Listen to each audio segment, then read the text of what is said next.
Today on Southern Accent Foods, I'm cooking braised short ribs with mushrooms and cheese grits. Now this is a slow cooker recipe video. It actually took me about 3 or 4 days to make this video, but I'll show you the steps of how to do it in about a 10-minute video or less. Let's get started. Short ribs. These are called English cut. They're cut parallel to the bone, so you get one bone with the meat on top per serving. You want to salt these up pretty generously.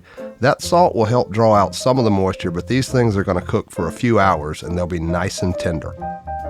Hit them with a few good grinds of black pepper as well. Canola oil in a saute pan over medium heat. Get your short ribs in and let them cook. You want to make sure they go nice and brown. It should take about 4 or 5 minutes per side. Don't skip this step. The caramelization will add lots of flavor to the finished dish that will be missing if you didn't do it. Get these right into your slow cooker. I'm going to braise these in some local dark porter, but you could use stout or any dark beer really. You could use beef stock, red wine, Coca-Cola, Dr. Pepper would be interesting but appropriate, or just plain old water. Get some sliced onions into the same pan. Season them up with some salt, some pepper, and some Cajun or Creole seasoning. They'll release a good bit of moisture as they cook, but hit them with a little bit of your braising liquid if you need to loosen up the brown bits on the bottom of the pan. Toss in a couple cloves of sliced or minced garlic, some tomato paste, and cook for about 1 more minute. Pour these into your slow cooker over top of your short ribs. Now pour in your braising liquid. You only need to come up about 1/3 or maximum halfway up the sides of the meat. Don't drown it.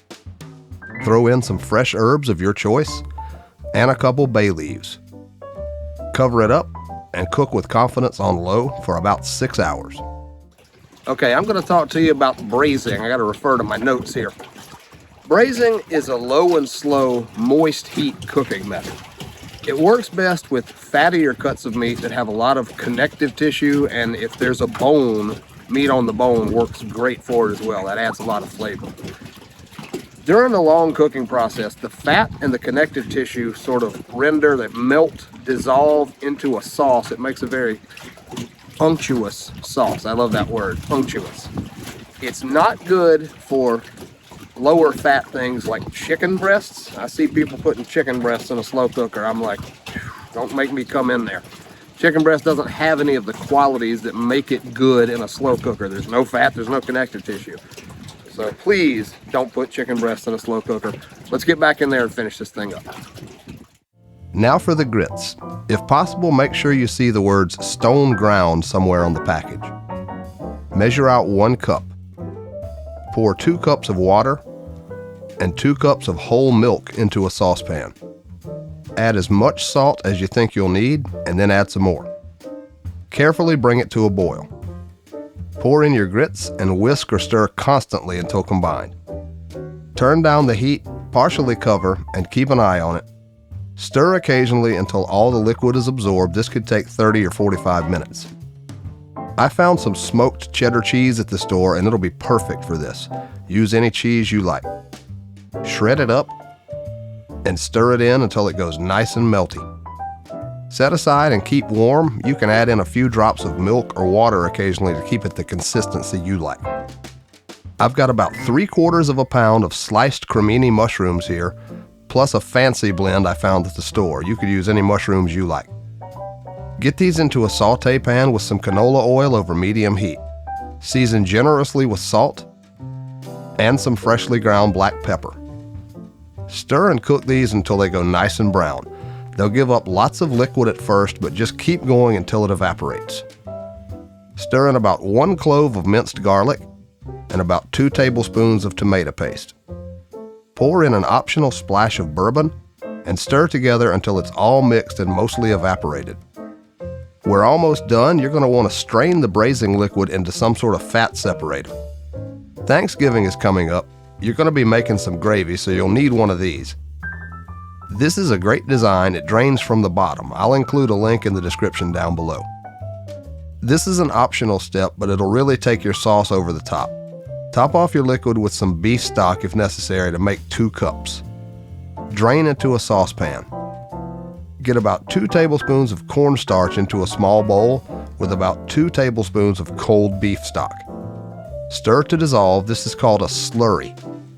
Bring the liquid to a simmer and whisk in the slurry. This will thicken up to a nice sauce consistency.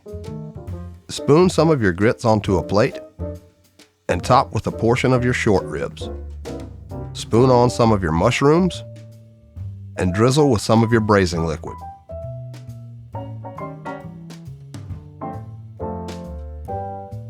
Garnish with some chopped chives, and it's time to eat. Now this is the home-cooked version of a dish that was served in this Italian restaurant that I worked for a long time. We braised the short ribs in this really heavily reduced like demi-glace with Primitivo wine. It had the mushrooms, had truffles, truffle oil, and of course we served it over polenta, you know, not grits. You go to the Waffle House, you get a bowl of grits for $2. You go to an Italian place, you get something over polenta, and it's $40. But we had a lot of Italian clientele. This restaurant wasn't like an Italian-American place. It was an Italy-Italian place, Northern Italian kind of stuff. We had this one regular guy, his name was Giuseppe, and he came in there 2 or 3 times a week. Giuseppe was kind of what you might think is a stereotypical Italian dude, like if you watch any of the mobster movies or whatever. He was not a big dude, but he was extremely fit. He always was wearing suits and he had black hair, slicked back all the time. You know, you get the picture. But again, extremely just in shape. And I got to meet him and talk to him. And I asked him, I said, Giuseppe, man, it's clear that you take really good care of yourself. Are you just in the gym all the time? He said, no, man. He said, but I burn about 4,000 or 5,000 calories a day. I said, well, that's spectacular. How do you burn 4,000 or 5,000 calories a day? He said, it's easy, man. He said, I make a lasagna. I turn the oven up to like 500 degrees and I stick it in there and leave it there for about 7 or 8 hours. If you'd like another great slow cooker recipe, this is where you need to go next. I'll see you there.